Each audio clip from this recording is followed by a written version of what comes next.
जो कुंडली है ये आपके कर्मों का एक पैटर्न दिखाती है। कोई प्रेडिक्शन नहीं, कोई भविष्यफल नहीं।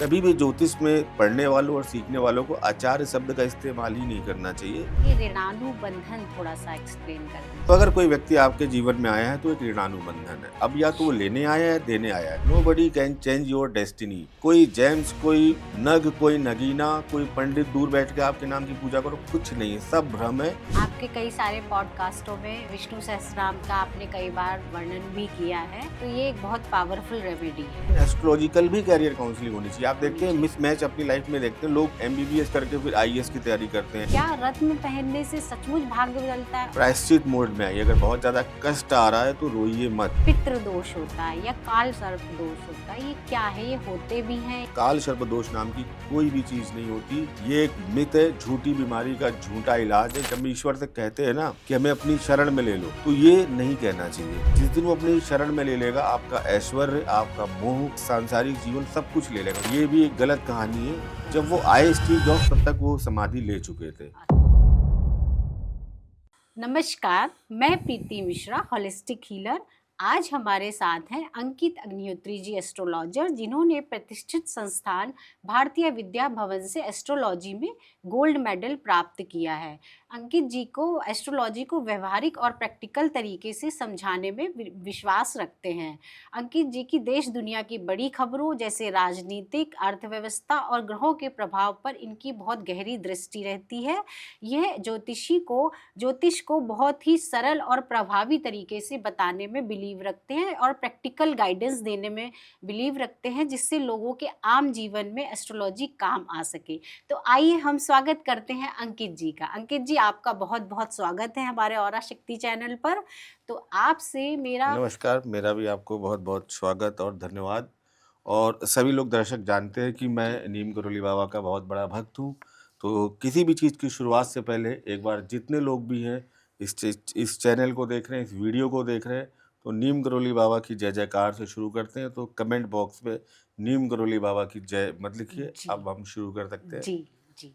तो आपसे मेरा पहला क्वेश्चन ये है सर, कि एस्ट्रोलॉजी है क्या और ये साइंस से किस तरह रिलेटेड है, या ये साइंस से अलग है? क्या है एस्ट्रोलॉजी? देखिए, बेसिकली एस्ट्रोलॉजी क्या है, ये जी हमारी सनातन परंपरा का एक हिस्सा है। जैसे कि बताया गया कि वेदांग के 6 पार्ट हैं: जी शिक्षा, कल्प, निरुक्त, छंद, व्याकरण। उसी में एक ज्योतिष आती है। ज्योतिष जहाँ पर हम एस्ट्रोनॉमी को यूज करते हैं।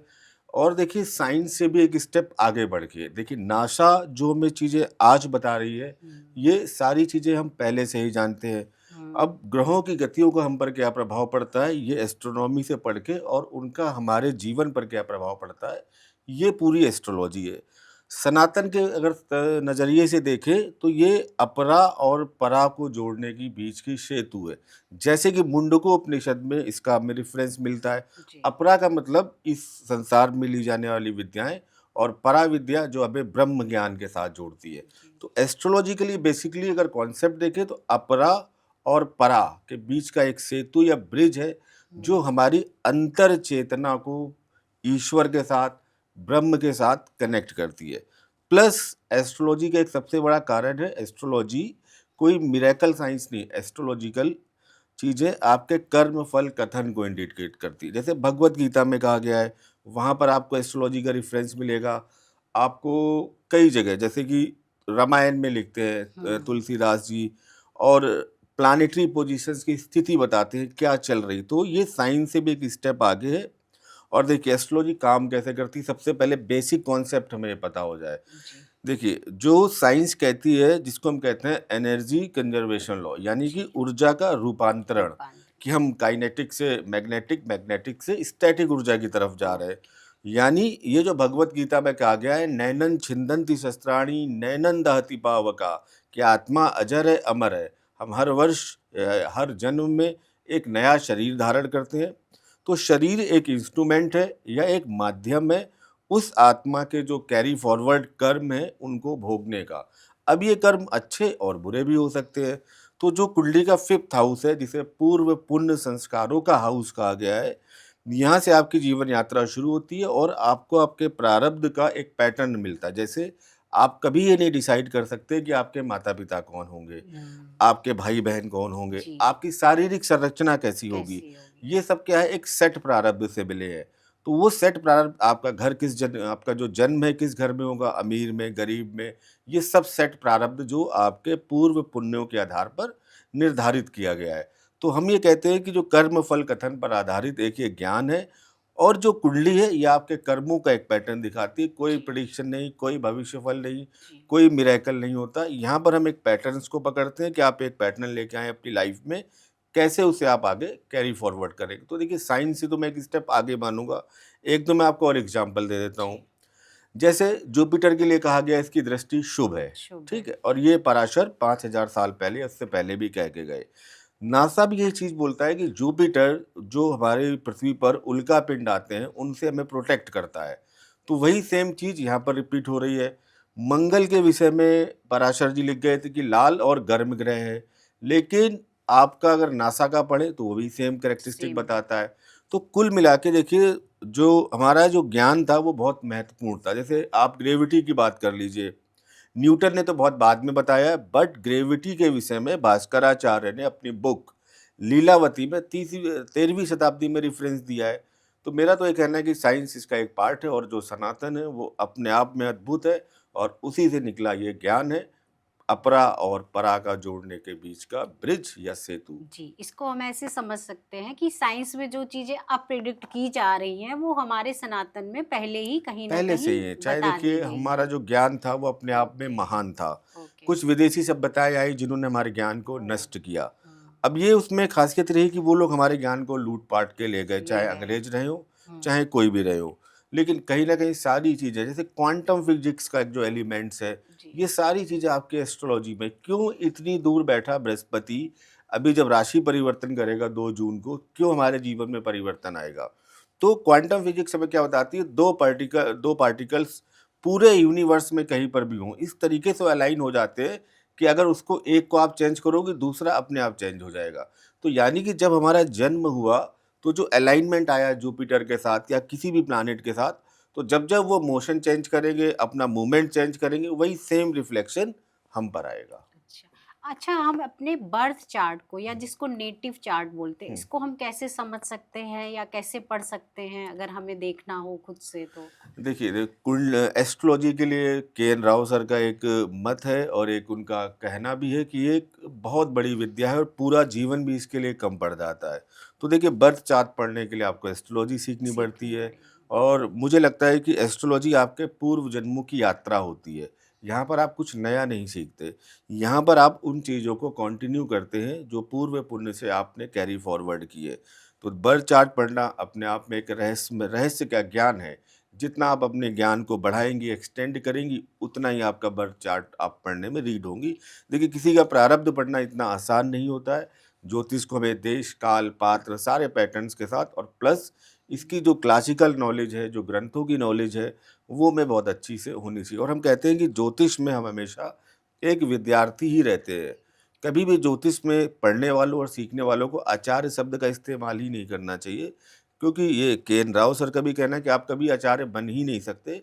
आप अपना पूरा जीवन दे देंगे तो भी ज़्यादा से ज़्यादा 30% ज्योतिष ही सीख यानी पाएंगे। हमारी सीखने की प्रक्रिया जीवन भर जीवन भर चलती रहती, है। कम से कम ज्योतिष के मामले में। ठीक है। तो मेरा अगला प्रश्न आपसे ये है कि सूर्य, चंद्रमा और ये जो लग्न जिनको बिग थ्री कहा जाता है, इनका हमारी पर्सनालिटी पर क्या इफेक्ट आता है? ये सवाल आपका अच्छा है, और इसको जिसको आप बिग 3 कह रही हैं, के.एन. राव सर इसे ट्राइपॉड कहते हैं, ट्राइपॉड। असेंडेंट, मून एंड सन। अगर किसी के चार्ट में ये मजबूत हो तो जीवन की आधी समस्याएं वैसे ही समाप्त हो जाएंगी। देखिए, लग्न क्या है, लग्न या असेंडेंट को कहा गया है जैसे कि ट्रेन है, ट्रेन का जो इंजन होता है वो लग्न है, जो बाकी 12 भाव है, आपके 11 भाव है, वो बाकी डब्बे हैं इंजन के। जी। तो देखिए, लग्न जितना मजबूत होगा, यानी कि रेलगाड़ी का इंजन, ट्रेन का इंजन, जीवन की जो जीवन रूपी यात्रा है उतनी आसानी से निकल आसानी से जाएगी। निकलेगी। अब देखिए, अगर आपका इंजन ही गड़बड़ हो गया, यानी कि लग्न, तो फिर क्या है कि जो बाकी डब्बे चाहे जितने मजबूत, अगर कोई कहीं पर भी कुछ ऊपर नीचे हुआ तो आपकी पूरी गाड़ी लड़खड़ाएगी। लड़खड़ाएगी। तो लग्न मजबूत होने से व्यक्ति का पर्सनैलिटी, व्यक्तित्व बहुत प्रभावशाली होता है। दूसरा, हर तरीके की परेशानी, मुसीबत, चैलेंज को झेलने के लिए तैयार होता है। फिर आपने कही सूर्य की बात। हम्म, सूर्य आत्मा का कारक है, आपके कॉन्फिडेंस का कारक है, सत्ता का कारक है। और देखिए सूर्य जब अच्छा होता है तो आपके अंदर कॉन्फिडेंस होता है, आप समाज में लीड कर सकते हैं। आपको जो नेम फेम सक्सेस चाहिए वो सूर्य दिलाता है। अब बात करते हैं मून की। मून मन का कारक है। देखिए आत्मा और मन दोनों का सामंजस्य होना चाहिए किसी भी काम को करने के लिए। मन, अगर आपका मन आपके कंट्रोल में नहीं है और मून वीक है, मून राहु केतु एक्सिस में, मून डेबिलेटेड है, मून की पोजीशनिंग खराब है, तो होता क्या है कि फ्लक्चुएशंस होती है मन में, उतार चढ़ाव, विचारों में स्थिरता नहीं होती। हम किसी काम को आज कर रहे हैं, कल फिर किसी नए काम को करेंगे, हम कॉन्सेंट्रेट नहीं कर नहीं पाते। कर पाते। तो क्या है कि मन के जीते जीत है, मन के हारे हार। तो जिसने मन को कंट्रोल कर लिया, उसने अपने ऊर्जा या आत्मिक चेतना को अलाइन कर लिया, फिर जीवन के सभी लक्ष्यों को पा सकता है। तो ये केन राव सर का एक्चुअल थ्योरी था कि ट्राइपॉड जिसका मजबूत है वो व्यक्ति चाहे किसी भी परिस्थिति में जन्म ले, वो कुछ ना कुछ बड़ा इम्पैक्ट तो करेगा। तो ये हमने देखा भी है प्रैक्टिकली और व्यवहारिक रूप से कि लग्न मजबूत है, सूर्य की स्थिति मजबूत है, चंद्रमा की स्थिति मजबूत है, तो लोगों ने विषम परिस्थितियों में भी बहुत अच्छा काम किया है। तो डेफिनेटली ये चार्ट में मजबूत हो तो हमें एक अच्छा इंडिकेशन मिलता है। अच्छा, अगर ये हमारे बिग 3 या आप जिसको ट्राइपॉड बोल रहे हैं, ये अगर हमारी कुंडली में मजबूत है तो हमारी पर्सनैलिटी पर इसके बहुत अच्छे इफ़ेक्ट्स बहुत अच्छे, आते हैं। मतलब आधा काम तो आपका इन्हीं 3 से इन्हीं हो गया। 3 से हो जाता है। ओके, अब मेरा अगला प्रश्न आपसे ये है कि ज्योतिष क्या केवल एक भविष्य बताने का माध्यम है या इससे हम आत्मज्ञान भी प्राप्त कर सकते हैं? देखिए ज्योतिष अपने आप में इतना सर्वव्यापी है। सबसे जी, पहले तो जो आजकल चल रहा है यूट्यूब पे या सोशल मीडिया पे, वो जी, ज्योतिष नहीं है। जी। ज्योतिष है आपका भविष्यफल कथन या भविष्यवाणी का कोई भी प्रेडिक्शन का आधार ज्योतिष में ना मान के इसको हम ये समझें, ये कर्म फल कथन है कि आप ये कर्म लेके आए हैं, जिसको हम ऋणानुबंधन भी कहते हैं। कई ऋणानुबंधन भी जीवन में आएंगे। कौन से कर्म कब परिपक्व हो रहे हैं, जिनको हम कर्म विपाक कहते हैं, वो मैं दशा के आपको अकॉर्डिंग। थोड़ा-सा बीच में रोकना चाहूँगी, ऋणानुबंधन थोड़ा-सा एक्सप्लेन कर दीजिए देखिए आप। प्रत्येक व्यक्ति जीवन में ऋणानुबंधन लेके आता है। वो जी, पुत्र के रूप में, स्पाउस के रूप में, जी, पेरेंट्स के रूप में। ऋणानुबंधन क्या होता है? नवम भाव प्रारब्ध है, नवम से दशम यानी कि छठा भाव ऋणानुबंधन का भाव है। जी। देखिए आप जब अ, होता क्या है, अध्यात्म में सनातन में कहा गया है कि ज्योतिष हमें स्वीकार्यता सिखाता है। स्वीकार्यता का मतलब जो कुछ घट रहा है ये सब आपके कर्म है, अच्छा या बुरा। तो अगर कोई व्यक्ति आपके जीवन में आया है तो एक ऋणानुबंधन है। अब या तो वो अच्छा, लेने आया है, देने आया है। या तो होता क्या है, जन्म के समय आत्मा का जो परम उद्देश्य क्या होता है? परम उद्देश्य ईश्वर में डिसॉल्व हो जाना। डिज़ॉल्व हो तो जाए। उसको ऑप्शन दिया जाता है कि आप अगर ईश्वर में डिसॉल्व होना चाहते हैं, जिसको मोक्ष कॉन्सेप्ट कहते हैं, तो उसके लिए आपके कार्मिक डेट जीरो होने चाहिए। यानी कि कुछ भी अच्छा या बुरा नहीं। जैसे बैलेंस शीट होती है, हुँ, तो अगर बैलेंस शीट तभी क्लोज हो सकती है पूरी जब 31 मार्च को वहाँ पर जीरो आए। अगर 0 प्लस या माइनस आएगा तो जैसे 1 अप्रैल को हम लिखते हैं ना नया, जी, जी। नई बैलेंस शीट, तो वो हुँ, कैरी फॉरवर्ड चढ़ाते हैं।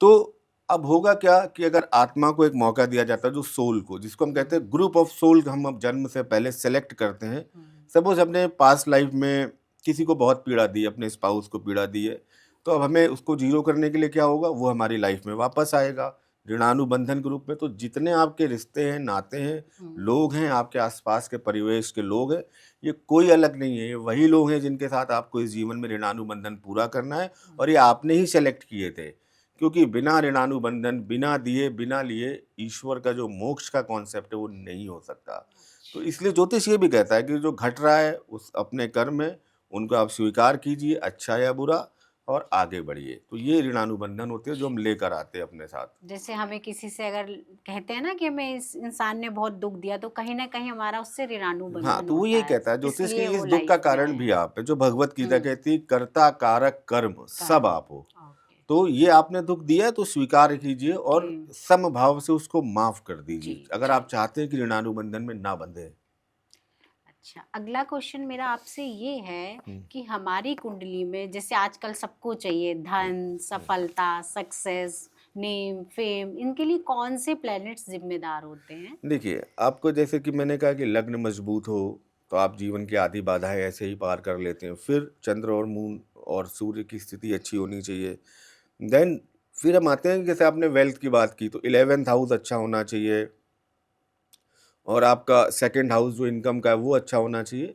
देखिए, एक अच्छी कुंडली के लिए एक सिंपल सी डेफिनेशन होती है, केंद्र त्रिकोण में शुभ ग्रह, 3, 6, 11 में अशुभ ग्रह।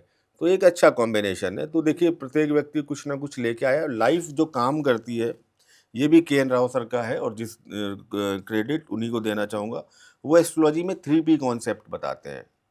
एक होता है प्रारब्ध। अब जी। आपको एक सेट प्रारब्ध मिल गया कि ये आपकी फैमिली होगी, ये आपके माता-पिता, और जी। आपका प्रारब्ध अब ऐसे शुरू हो रहा है। उसके बाद आता है पुरुषार्थ, जिसको हम सेकंड पी कहते हैं, कि सेकंड अब इसको एक्टिवेट करो। कोई राजयोग बिना पुरुषार्थ के एक्टिवेट नहीं होगा। नहीं होगा। तो जब आप पुरुषार्थ करोगे, और पुरुषार्थ करते टाइम एक धारणा ये होती है कि कई बार हम निराश भी होते हैं। ईश्वर भी निराश हुए थे। तो हमें अपना पुरुषार्थ या कर्म करते हुए कोई निराशा भाव ना आए, क्योंकि सब दिन एक समान नहीं होंगे। कभी कई बार ऐसा होगा कि हम जब कोई काम कर रहे होंगे, उसमें निराशा भी हाथ लगेगी। तो उसके लिए फिर हमें 3P कॉन्सेप्ट, प्रार्थना, कि जी। जो चीज प्रारब्ध और पुरुषार्थ के साथ दिक्कत में आ रही है, जी। वहां पर प्रार्थनाएं काम करती हैं। और प्रार्थनाएं वही काम करती हैं जो सच्चे मन से स्वयं की जाती हैं। तो अगर आपने 3B कॉन्सेप्ट समझ लिया, तो आपका जीवन धन्य है। और पूरी एस्ट्रोलॉजी इसी पे काम करती है। Nobody can change your destiny. कोई जेम्स, कोई नग, कोई नगीना, कोई पंडित दूर बैठ के आपके नाम की पूजा करो, कुछ नहीं है, सब भ्रम है। अपने प्रारब्ध को पुरुषार्थ के साथ एक्टिवेट कीजिए। उस पुरुषार्थ को करने के लिए जो प्रार्थनाएं चाहिए, विष्णु सहस्त्र नाम का पाठ कीजिए। जी। तो आप विष्णु सहस्त्र नाम का पाठ क्यों करना चाहिए? 9 के जो 9 ग्रह हैं, सभी को पता है, इन 9 ग्रहों को अलाइन करता है। हर जो आपके दशावतार हैं विष्णु के, वो किसी ना किसी ग्रह के साथ अलाइन होते हैं। जैसे कि हम सूर्य के लिए राजा रामचंद्र की बात करते हैं, हम चंद्रमा के लिए श्री कृष्ण की बात करते हैं, मंगल के लिए हम नरसिंह अवतार की बात करते हैं, बृहस्पति के लिए हम वराह अवतार की बात करते हैं, बुध के लिए हम गौतम बुद्ध की बात करते हैं। तो इसी तरीके से आप देखेंगे 9 के 9 ग्रह, तो इधर उधर कहीं भटकने की आवश्यकता ही नहीं है। प्रत्येक व्यक्ति जो विष्णु सहस्त्र नाम का पाठ करता है, जिसका आचरण शुद्ध सात्विक है, और मन क्रम वचन से किसी की आत्मा को कष्ट मत दीजिए। जब भी आप मन क्रम वचन से किसी की आत्मा को कष्ट देंगे, वो ऋणानुबंधन कार्मिक डेट के थ्रू आपके पास वापस आएगा ही। आपके कई सारे पॉडकास्टों में विष्णु सहस्त्रनाम का आपने कई बार वर्णन भी किया है, तो ये एक बहुत पावरफुल रेमेडी है। बिल्कुल, देखिए, के एन राव सर सबको कहते हैं जी। कि कुछ मत करो, विष्णु सहस्त्र नाम का सहस्त्रनाम। पाठ करो। ओके। इनफैक्ट जब वो रहते थे यहाँ पर परपरगंज में सरस्वती अपार्टमेंट में, तो हम्म। उनके यहाँ हर हफ्ते विष्णु सहस्त्र नाम का सहस्त्रनाम। पाठ करते थे, और जो लोग जी। जाना चाहे करते थे। और ये अचूक रेमेडी है, बिल्कुल अचूक। अब मेरा अगला प्रश्न ये है, जो आजकल लोगों के मन में ज़्यादातर रहता है, लोग कुंडली दिखाने जाते हैं तो पूछते हैं क्या मेरी कुंडली में राजयोग है? राजयोग कैसे आता है व्यक्ति के जीवन में? देखिए, राजयोग कुछ अच्छे कॉम्बिनेशन होते हैं, जी। चार्ट्स को जो हम देखते हैं, और ये चार्ट की स्ट्रेंथ को बताते हैं। सपोज केंद्र त्रिकोण के कॉम्बिनेशन आ रहे हैं, लक्ष्मी जी। विष्णु विष्णु स्थान के कॉम्बिनेशन आ रहे हैं, तो ये राजयोग है। गुरु की स्थिति अच्छी है, चंद्रमा के साथ केंद्र में है, गज केसरी योग बना रहा है। अलग अलग प्लैनेट से बढ़ने वाले अलग अलग राजयोग आपके होते हैं। हम्म। आपका लग्न वर्ग उत्तम है, नवमांश में स्थिति अच्छी है, अलग अलग डिविजनल चार्ट्स में स्थितियाँ अच्छी हैं। तो जितने ज़्यादा राजयोग होंगे, कुंडली में स्ट्रेंथ उतनी ही होगी। तो क्या होता है कि कई लोग कम मेहनत के बाद भी सफल हो जाते हैं, कई लोगों को जीवन में कड़ी मेहनत के बाद भी सफलता बहुत कम मिलती है। तो देखिए, राजयोग भी कहाँ से आते हैं? सारी कहानी पूर्व पुण्यों से जुड़ी हुई है, जिनको हम संचित कर्म कहते कर्म। हैं। तो आप देखते हैं इस जीवन में भी बहुत सारे लोग बहुत कम मेहनत करके बहुत सफल हैं, बहुत बहुत आराम से सफल। सुखी है। और बहुत सारे लोग बहुत सारी मेहनत करने के बाद भी तकलीफ में है, निराशा में है। तो इसमें हताशा नहीं होनी चाहिए, ये उनके पूर्व पुण्य है। जैसे एफडी होती है, आपके पास एफडी है और आपके पास 1 करोड़ की एफडी है, तो आप आराम कीजिए, चाहे बिल्कुल काम मत कीजिए। जब तक एफडी है तब तक आप जीवन आराम से रहेगा। तो इसी तरीके से जो पूर्व पुण्य है आपके, एक एफडी है, जो इस जीवन को प्रभावित करते हैं, और कुंडली में मजबूत राजयोग निर्माण आपको स्ट्रेंथ देता है चार्ट में। अगला क्वेश्चन मेरा आपसे ये है, जो कि स्टूडेंट्स का मोस्टली क्वेश्चन होता है, कि जैसे वो अपना करियर या बिजनेस अपनी कुंडली से कैसे जान सकते हैं कि कौन से ग्रह से उनको कैसे क्या बिल्कुल, सक्सेस देखिए, आपका मिलेगी? जो सबसे पहले जो पार्ट होता है एजुकेशन का, एजुकेशन के एजुकेशन। लिए हम क्या देखते हैं? कुंडली का पंचम भाव, जी। 4th हाउस भी हम एनालाइज करते हैं। उसके अलावा हम क्या देखते हैं? D9, D. D24 charts. इन सारे चार्ट्स को आधार पे हम कुंडली को 2 से 3 पार्ट्स में डिवाइड कर सकते हैं, कि आपकी जो एजुकेशन का कोर है वो टेक्निकल होना चाहिए, आपका नॉन टेक्निकल होना चाहिए, आपका सीए या फाइनेंस होना चाहिए, क्या आपको करना चाहिए। होता क्या है, एस्ट्रोलॉजर का काम है लाइक ए जीपीएस, आपको रास्ता बताना। रास्ता दिखा। कि सपोज मेलेफिक प्लैनेट का इम्पैक्ट ज़्यादा है, राहु का इम्पैक्ट है पंचम भाव में, टेक्नोलॉजी रिलेटेड पढ़ाई पढ़ी है, एआई, मशीन लर्निंग, जी। रोबोटिक्स, इससे रिलेटेड पढ़ाई पढ़ी है, तो आप अच्छा कर पाएंगे। तो आपका डेफिनेटली एस्ट्रोलॉजर का क्या प्राइम काम होता है कि जहाँ पर आपकी ऊर्जा ज़्यादा अच्छी दिख रही हो प्लानिटरी, वहाँ पर आपको अलाइन कर देना। तो जैसे ही आप अलाइन हो जाते हैं तो आप ज़्यादा अच्छा इनपुट देने लगते हैं। बिल्कुल वैसे ही काम है जैसे कि नदी का फ्लो है। दो तरीके हैं, कोई ईश्वर आपको रोकने नहीं आएंगे विष्णु, आप चाहे कुछ भी करो। या तो नदी के बहाव के साथ बहो या नदी की धारा के विपरीत में। विपरीत में क्या होगा, मेहनत बहुत ज़्यादा लगेगी, रिजल्ट नहीं आएगा। जब आप धारा के बहाव के साथ चलोगे तो एक जो डिवाइन पावर है यानी कि जो फ्लो है वो आपको सपोर्ट कर रहा है। तो एस्ट्रोलॉजी का काम बिल्कुल ऐसे जीपीएस की तरह कि आपका चार्ट्स देख लिया, non technical, technical, management, finance, क्या आपको सेक्टर करना चाहिए। उसके बाद डिसीजन आता है कि आपको क्या करना चाहिए, जॉब, बिजनेस, छठा भाव मजबूत है, दूसरा, 11वां, कहाँ पर आपके सक्सेस होने के चांस ज़्यादा हैं। तो ये एक तरीके से आपके लिए इसलिए मददगार हो सकती है कि आजकल बच्चों को करना चाहिए। सपोज 9th के बाद career counselling, career career counselling हम काउंसलिंग जानते हैं ये, लेकिन एस्ट्रोलॉजिकल भी कैरियर काउंसलिंग होनी चाहिए। आप होनी देखते हैं चाहिए। मिसमैच अपनी लाइफ में देखते हैं, लोग एमबीबीएस करके फिर आईएएस की तैयारी करते हैं, जी, बिल्कुल, टेक्निकल पढ़ाई पढ़ के फिर आपका बिल्कुल, मैनेजमेंट बिल्कुल। फाइनेंस का काम कर रहे हैं, कहते हैं तो हो मेरा तो वहाँ इंटरेस्ट ही नहीं है। इंटरेस्ट ही नहीं है। तो हुआ क्या, वो एनर्जी अलाइन नहीं हुई, तो आपने अलाइन क्या कि एक सीट भी खराब की, आपका मन भी नहीं हुआ। तो हुँ। आप ये चीज़ डायरेक्ट भी कर सकते, तो हो सकता है आप ज़्यादा अच्छा कर लेते। तो अलाइनमेंट बहुत ज़रूरी है। तो जैसे करियर काउंसलिंग ज़रूरी है, तो स्टूडेंट्स को 9th के बाद अपना एस्ट्रोलॉजिकल चार्ट भी पढ़वा के बिल्कुल। देखना चाहिए कि उनको किस लाइन में जाना है, फिर डिसाइड करना बिल्कुल, चाहिए। उसमें क्या है कि सबसे पहले उनका रुझान, और रुझान क्या उस चार्ट के साथ मैच मैच करता कर है। रहा है। वो बोल रहे हैं कि मुझे एआई में करना है, मशीन लर्निंग में करना है, तो उसके लिए हमें जो प्लानेटरी पोजीशन चाहिए, मेलेफिक प्लैनेट चाहिए 4th 5th में, हुँ, राहु का इम्पैक्ट चाहिए जो आजकल एआई को दिखाता है। हुँ, सेम रिपीटिशन नवमांश और D24 चार्ट्स में चाहिए।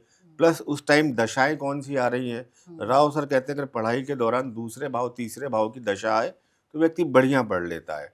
तो ये सारे एक हम कॉम्बिनेशन देख के गाइड कर सकते हैं किसी को। आजकल एक चीज़ और बहुत कॉमन देखने को मिलती है, जैसे लोग एस्ट्रोलॉजर्स के पास जाते हैं, तो बहुत जल्दी से उनको जेम्स सजेस्ट कर देते कि आप ये रत्न पहन लो तो ये हो जाएगा, ये रत्न पहन लो तो ये हो जाएगा। तो मेरा ये सवाल है आपसे कि क्या रत्न पहनने से सचमुच भाग्य बदलता है? और बहुत सारे लोग तो ऐसे हैं जो रत्न नहीं ले सकते हैं, तो फिर? देखिए, सबसे पहले तो जो बाबा तुलसीदास कह गए थे एक लाइन कि जी, कर्म प्रधान विश्व रचि राखा, हाँ, जो जस करहिं सो तसि फल चाखा। जी, ये जो विश्व है ये कर्म प्रधान है। मूल एस्ट्रोलॉजी में, क्लासिकल एस्ट्रोलॉजी में किसी भी जेम्स की कोई भी जगह नहीं है।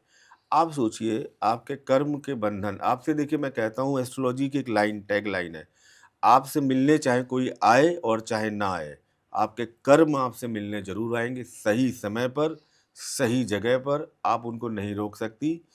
एक श्लोक है सहस्त्रधेनु, जिस तरीके से एक बछड़े को आप छोड़ दीजिए किसी मैदान में हुँ, जहाँ पर हज़ारों गाय हों, वो जी, अपनी माँ को आइडेंटिफ़ाई कर लेगा उन हज़ारों बिल्कुल, गायों के बिल्कुल बीच कर में। लेगा।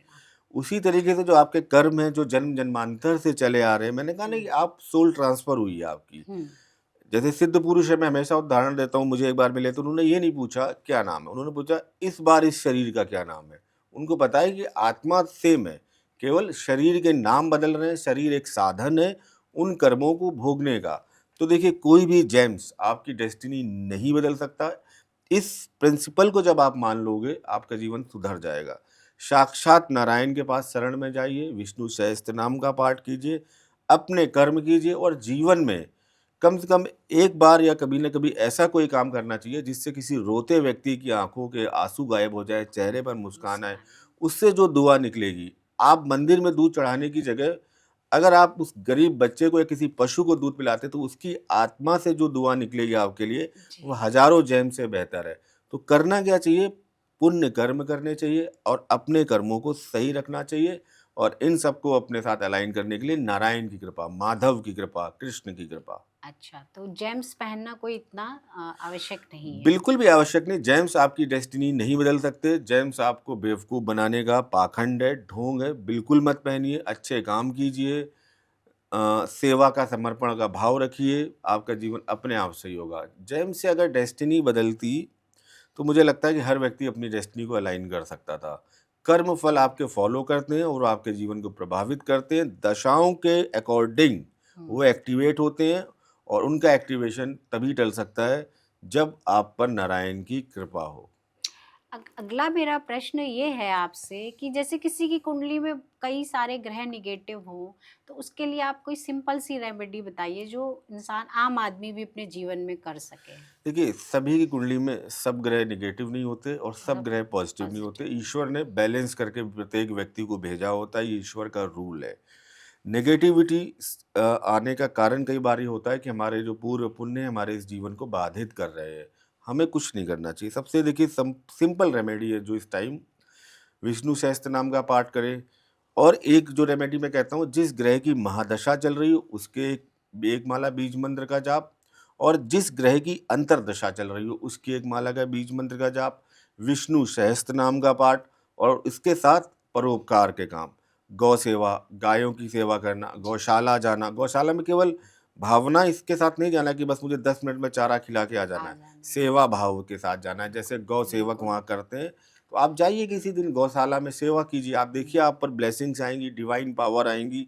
और देखिए डोनेशन करने के लिए किसी अमाउंट की आवश्यकता नहीं होती, श्रद्धा की आवश्यकता होती है।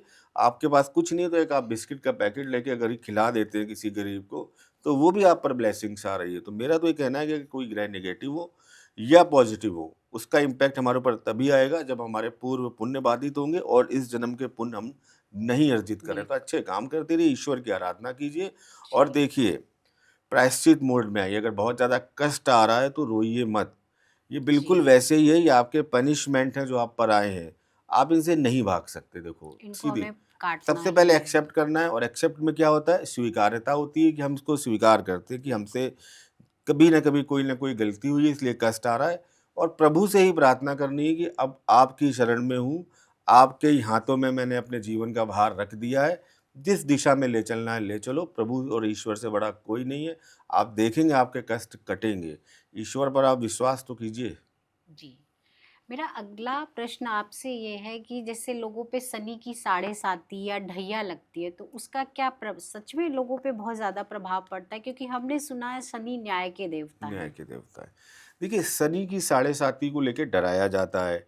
बिल्कुल डरने वाली बात नहीं है। साढ़े सातियों में भारत के 70% प्राइम मिनिस्टर जितने हुए साढ़े साती में, वो नरेंद्र मोदी भी, महेंद्र सिंह धोनी ने दोनों वर्ल्ड कप साढ़े साती में जीते। साढ़े साती आपके जीवन का वो टाइम ड्यूरेशन होता है जहाँ पर आपने मेहनत की होती है। आपने कहा ना न्याय, तो अब आपको रिवॉर्ड मिलने का समय है, तो कौन डरेगा? उसको आप ऐसे समझिए कि एक क्लास है जी। और उसमें एग्ज़ाम आपके होने एनुअल। जी। तो वो जो एनुअल एग्जाम है वो साढ़े सात ही है। तो जिस बच्चे ने साल भर मेहनत की है वो तो बड़ा एक्साइटेड होगा कि जी, अब मजा बिल्कुल। आएगा कि मेरी मेहनत उसका दिखेगी पूरी दुनिया को। रिजल्ट आएगा। ठीक है, जो मैं साइलेंट वे में अपनी मेहनत कर रहा था सर जी। झुका के पूरे 365 दिन, अब रिजल्ट के परिणामों के थ्रू मैं छा जाऊंगा। डरेगा कौन? जिसने काम चोरी की है, मक्कारी की है। तो शनि न्याय जस्टिफाई करने आते हैं कि आपने जो जो काम किए थे मुझे उनका रिवॉर्ड देना है। आपका वो पूरा कॉपी चेक करते हैं, बहुत अच्छे नंबर हैं तो आप बिल्कुल महेंद्र सिंह धोनी की तरह चमकते चले जाएंगे, मोदी जी की तरह। और अगर आपने काम नहीं किया तो भी सीख दे के जाते हैं। टीचर का काम क्या है? शनि सीखना। एक टीचर है, सीख दे के जाते हैं। अब तक आप घर पे पड़े थे, काम नहीं कर रहे थे, तो अब वो ऐसे सर्कमटेंसेस क्रिएट करेंगे, नेगेटिव हो चाहे पॉजिटिव, कि आपको घर से निकलने पे मजबूर हो गए। अब आपको घुमवाएंगे, आपका जो जूता जब तक घिस नहीं जाएगा ना, वो आपको पूरे शहर के चक्कर लो। तो आपको रिफाइन कर रहे हैं। इसलिए रिफाइन कर रहे हैं कि अगली बार जब मैं आऊँ, यानी कि अगली बार जब एग्ज़ाम होगा तो तुम बहुत अच्छे से काम करके रखना। तो मेरा तो कहना है कि आप दोनों ही तरीके से शनि की साढ़े साती ठीक है। आपने अगर अच्छे काम किए तो आपको रिवॉर्ड मिलेगा, और आपने अभी तक कुछ भी नहीं किया है, आप एकदम नल्ले रहे हो, तो ये अब आपको बाहर निकालने वाला है, तराशने वाला है।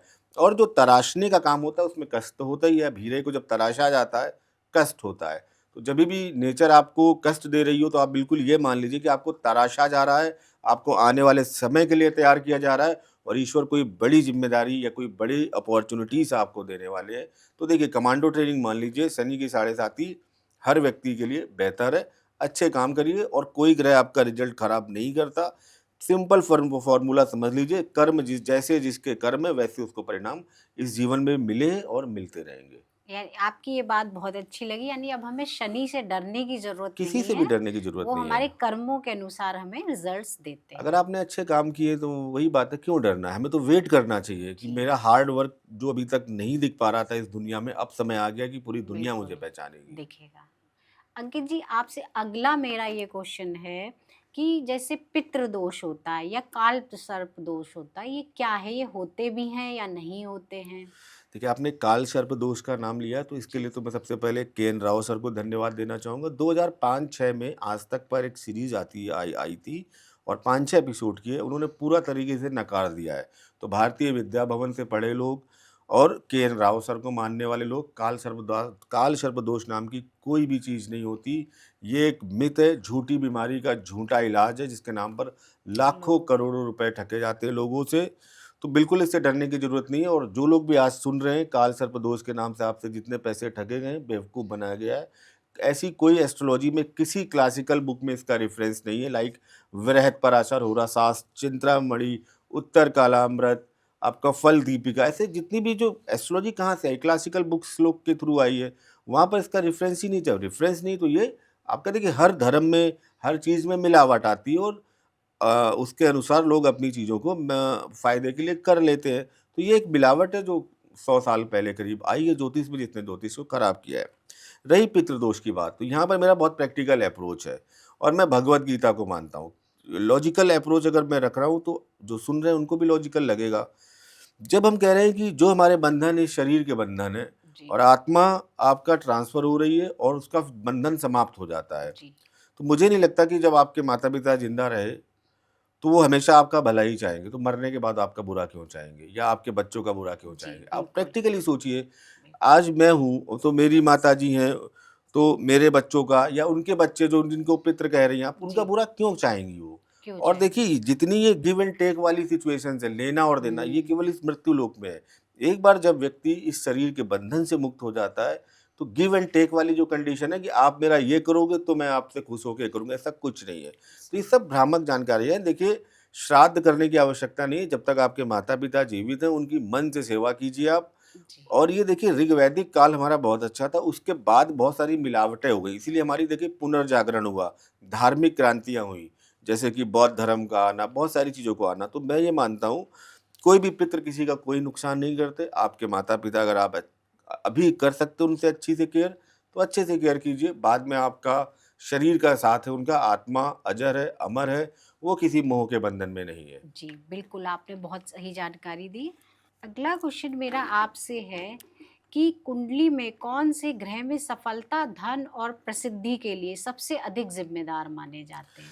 देखिए, कुंडली सबसे पहले कुंडली है क्या, हमें ये समझना चाहिए। कुंडली बिल्कुल आपके 4 पुरुषार्थ पर आधारित है, जिसको हम कहते हैं धर्म, अर्थ, काम, मोक्ष।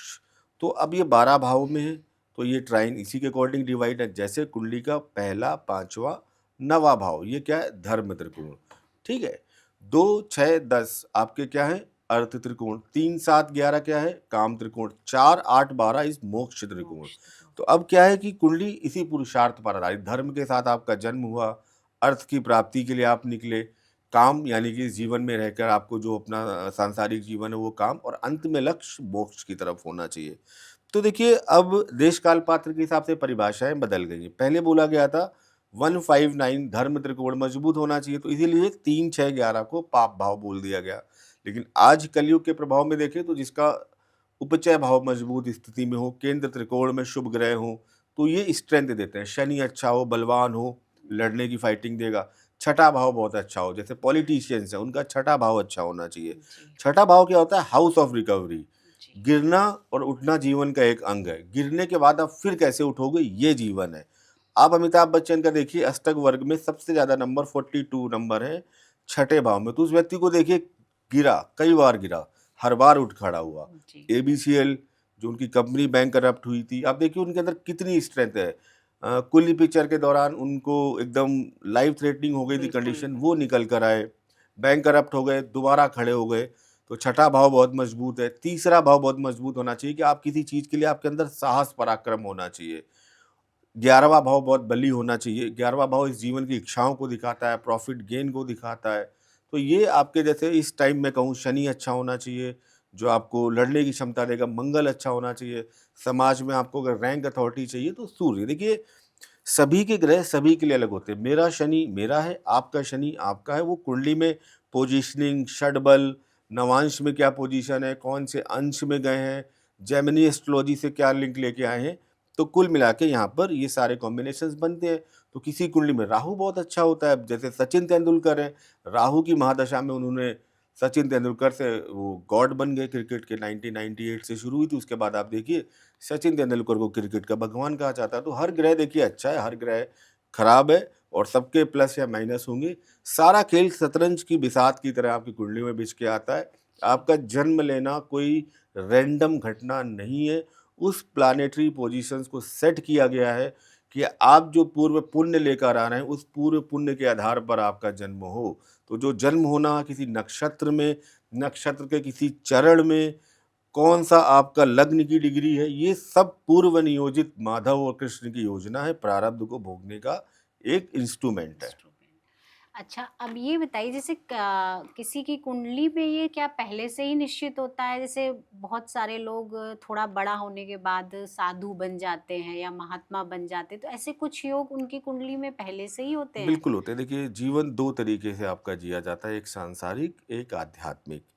जो स्पिरिचुअल पाथ का भाव है वो मोक्ष त्रिकोण पर आप एक बार देखिए 4 8 12 नवम भाव, जिसे धर्म का भाव कहा गया है, संन्यास योग एक्टिवेट होते हैं। देखिए, एक कॉम्बिनेशन आपको हमेशा मिलेगा, जीवन दो धाराओं में एक साथ नहीं बह सकता। जो स्पिरिचुअल पाथ में जाना होगा उसका जीवन प्रारंभिक कष्टमय होगा, उसके जीवन में कष्ट आएंगे। जब ईश्वर से कहते हैं ना कि हमें अपनी शरण में ले लो, तो ये नहीं कहना चाहिए। जिस दिन वो अपनी शरण में ले लेगा, आपका ऐश्वर्य, आपका मोह, आपका सांसारिक जीवन सब कुछ ले लेगा, क्योंकि उसे पता है इसमें आप बंधे हुए हो। तो सीधे-सीधे ईश्वर से बोलो कि मुझे गाड़ी चाहिए, मकान चाहिए, घर चाहिए, मुझे क्या जो चाहिए? चाहिए। ये लाइन बोलने का मतलब है कि आपकी सांसारिक जीवन से आपको आध्यात्मिकता की तरफ ले जाना। अष्टम भाव, जिसको अकल्ट का भाव कहा जाता है, संन्यास का, समाधि का भाव कहा जाता है, इसका एक्टिवेशन होना, लग्न या पंचम का अष्टम के साथ कनेक्शन होना, अष्टम भाव नवम भाव में संन्यास योग बनना, ये प्री डिसाइडेड होते हैं। और उसका पैटर्न आपको लाइफ में स्टार्टिंग से ही देखने को मिल जाएगा। विरक्ति, सांसारिक जीवन से विरक्ति, सांसारिक जीवन में कष्ट। जिसके सांसारिक जीवन में कष्ट या सांसारिक जीवन में विरक्ति होगी, वो उच्च स्तर पर आध्यात्मिक चेतना की ओर जाती है आत्मा। देखिए, आत्मा का उद्देश्य एकदम क्लियर है सोल का, कि मुझे इस बंधनों से मुक्त होना है, और जो जितनी जल्दी समझ जाता है उतना ही उसका जीवन आनंदमय हो जाता है। आप जैसे नीम करोली बाबा जी को बहुत मानते हैं, तो थोड़ा-सा हमें उनके विषय में बताएँ। अभी 15 जून को उनका बर्थडे भी है, तो जो भी है उनके विषय में थोड़ा बहुत हमारे दर्शकों को बताएँ। देखिए, बर्थडे तो नहीं है, मैं बताता हूँ हुआ क्या हाँ। है। तो कि नीम करोली बाबा और कुछ ऐसे देव संत हुए हैं इस जी, भारतवर्ष में, जी। जो वाकई संत कहलाने लायक है। एक देवराहा बाबा, हुँ, एक नीम करोली बाबा, जी, जिन्हें साक्षात, जिन्हें जी। हनुमान जी का अंश कहा जाता है। हुँ, विदेशों से आपके चाहे स्टीव जॉब्स हो, जूलिया रॉबर्ट्स हो, मार्क जी, जुकरबर्ग, सब यहाँ पर आए उस आध्यात्मिक चेतना को समझने के लिए। तो 15 जून 1964 को बाबा ने कैंची धाम मंदिर की स्थापना की थी। स्थापना की। तो हर वर्ष 15 जून को वहाँ पर एक बहुत बड़ा भंडारा होता है। ओह! विदेश से, विदेश से लाखों लोग आते हैं, एक मालपुए का प्रसाद मिलता है। कहते हैं उस दिन बाबा स्वयं अपने भक्तों को आशीर्वाद देने आते हैं और वहाँ के कण-कण में विराजमान होते हैं। तो जितने लोग देख भी रहे हैं, मैं उनसे अनुरोध भी करूँगा कि अगर हो सके तो नीम करोली धाम पहुँचे। अगर आप वहाँ नहीं भी जा सकते तो कम से कम 15 जून वाले दिन अपने घर में हनुमान जी को, नीम करोली बाबा को मालपुए, हलवे का प्रसाद लगाएँ, हनुमान चालीसा का पाठ करें, उस दिन सुंदरकांड का पाठ करें। और देखिए, वो एक दिव्य चेतना है जो गारंटेड है, टेस्टेड है। जब जीवन में कहीं कोई रास्ता ना मिले, बिल्कुल। कुछ नहीं समझ में आ रहा है, सब कुछ ऐसा लग रहा है समाप्ति की ओर है, कुछ मत करो। आप कैंची धाम पहुँचो और बैठो, आत्मचिंतन करो। ये मेरी गारंटी है, वहाँ से निकलने के बाद आपको जीवन का एक रास्ता मिल चुका होगा, क्योंकि उस दिव्य चेतना ने आपको वो रास्ता दिखा दिया होगा। मेरे साथ हुआ है, और ये बहुत सारे लोगों के साथ अनुभव हुआ है कि वहाँ से जाने के बाद उन्होंने अपने जीवन का एक पथ चुना है। और नीम करोली बाबा को जब आप अपना ऐसे गुरु मान लेते हैं, तो आपके जीवन में हर समय, हर परिस्थिति में, संकट में आपके साथ मौजूद है। भगवान कोई चमत्कार नहीं करते, कर्म के जो बंधन है वो आपको भोगने पड़ेंगे। राम को भी, राम तो साक्षात विष्णु का अवतार थे, लेकिन वो अपने पिता के भी कर्म के बंधन नहीं काट पाए। दशरथ को श्रवण कुमार के पिता ने श्राप दे दिया था कि जिस तरीके से मैं पुत्र वियोग में मर रहा हूँ, तुम्हारा निधन जी। भी यही होगा। हुँ, तो क्या राम काट नहीं सकते थे बंधन? वो तो नारायण थे, लेकिन उन्होंने कहा ये कर्म बंधन है, ये तो आएंगे ही आएंगे। तो ईश्वर बस उन कर्म बंधनों को, या गुरु उन कर्म बंधनों से निकलने का रास्ता बताता है, उन्हें टैकल करने की तकनीक बताता है। तो जो लोग नीम करोली बाबा से जुड़ते हैं या जुड़े, उनके अपने बहुत अच्छे अनुभव हैं, मेरे भी व्यक्तिगत बहुत अच्छे अनुभव हैं। वो आपको एक रास्ता दिखाते हैं, चलना आपको ही है, काम आपको ही करना है। गुरु केवल आपको पथ प्रदर्शक की तरह काम करता है। तो जिनके जीवन में जुड़ते हैं, एक पथ प्रदर्शक की तरह उनके जीवन में आगे की ओर ले जाते हैं। जैसे एप्पल के वो थे, सभी वो को आधा रास्ता कटा सेब दिया था नहीं, प्रसाद। ये भी एक गलत कहानी है। वो गलत कभी कहानी किसी है। से मिले ही नहीं। ओ, जब वो आए स्टीव जॉब्स, तब तक वो समाधि ले चुके थे। अच्छा। 1973 में वो समाधि ले चुके थे। तो उसके बाद हाँ 1964 में कैची धाम की स्थापना की। 12 सितंबर 1973 को उन्होंने महासमाधि ले ली वृंदावन में। स्टीव जॉब्स उसके बाद आए, उसके जूलिया बाद रॉबर्ट्स आए। उसके बाद आई, मार्क जुकरबर्ग उसके बाद आए। बट इन लोगों को वो सूक्ष्म रूप में अनुभव हुए और उनको जीवन का एक रास्ता दिया। तो तब से ये उनके बारे में प्रचलित है प्रचलित। कि और देखिए हाँ। विदेशों में बहुत सारे लोग आकर्षित हैं, और हमारे यहाँ भी अभी आप देखिए विराट कोहली, जी, अनुष्का शर्मा, बहुत बिल्कुल सारे लोग अब तो वहाँ गए। जाने लगे। मान्यता उसकी और बढ़ रही है, और आने वाले टाइम में देखेंगे वो बहुत बड़ा धाम बनेगा। जी।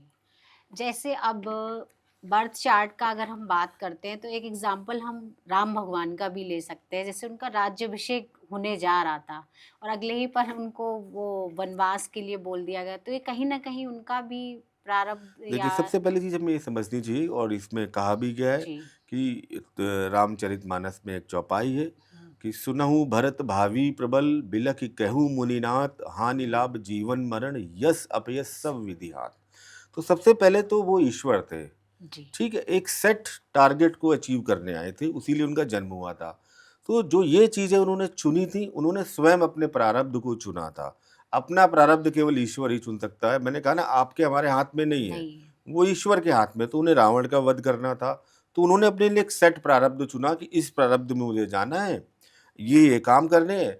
बाकी तो सब कर्ता कारक कर्म सारे नारायण थे, तो वो तो केवल मोहरे थे, बुद्धि को भ्रमित करना था या उन्हें अपनी लीला दिखानी थी। तो सारी चीज़ें उन्होंने अपने अनुसार चुनी थी।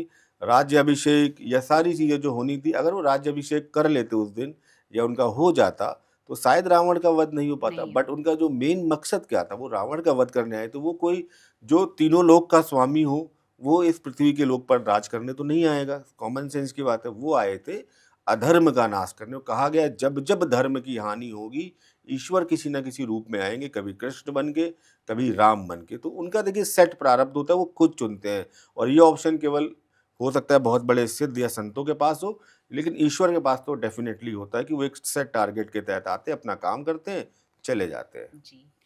और जैसे कि हम देखते हैं कि एस्ट्रोलॉजी में दो गुरुओं की बात होती है, एक देवगुरु बृहस्पति और एक देवगुरु शुक्राचार्य। तो गुरु तो दोनों ही हैं, तो इन दोनों में क्या डिफरेंस है? देखिए अब आजकल के परिवेश में गुरु यानी कि जुपिटर को जो माना गया है, धर्म का कारक, ज्ञान का कारक, बुद्धि का कारक, विजडम का कारक। शुक्र को माना गया सांसारिक चीजों का कारक, महंगी गाड़ी, घर, मकान।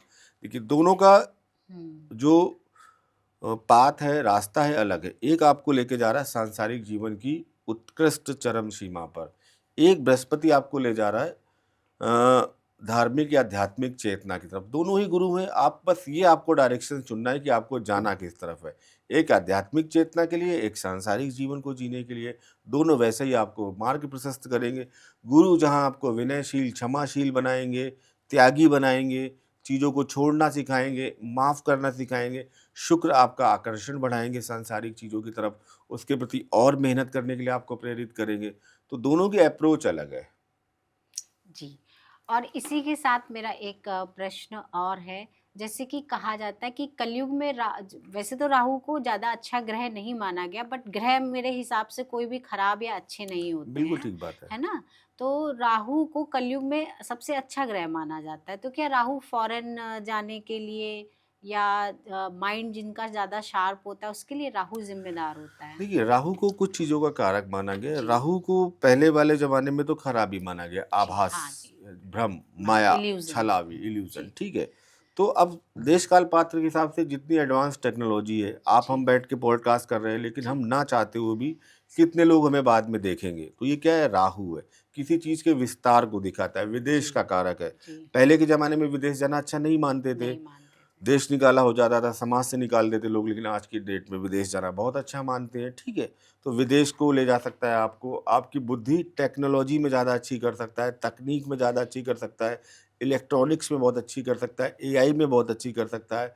तो देखिए ये ग्रह भी अच्छा है, अच्छा प्लेसमेंट है, अच्छी कंडीशन में। ग्रहों को आपको बस पढ़ना, जानना है और समझना है, उसके अकॉर्डिंग अपनी डेस्टिनी को अलाइन करना है। देखिए बिल्कुल ये मिथ निकाल देना चाहिए कि कोई ग्रह बहुत अच्छा है, कोई ग्रह बहुत खराब है। सभी ग्रह पर्टिकुलर कुछ अच्छे कारकत्व लेके बैठे हैं। जैसे केतु है, डिटैचमेंट, अध्यात्म, मोक्ष का कारक है। राहु है, जहाँ पर राहु क्या है, आपका ब्रेन है। आपकी कुंडली में जिस हाउस में होगा उस हाउस को लेके आप पैसिनेट होगे। दशम में राहु बैठा है, 24 घंटे आपके दिमाग में काम धंधा घूमता रहेगा, मैं इसको कैसे बढ़ाऊं। तो ये राहु का अपना एक है। राहु आपको परंपरागत चीज़ों से हटा के गैर परंपरागत चीज़ों पे, नॉन ट्रेडिशनल चीज़ों की तरफ ले जाता है। तो जितनी आपकी टेक्नोलॉजी है, जितना आपका आधुनिक परिवेश है, ये राहु के साथ गवर्न हो जाता है। जी।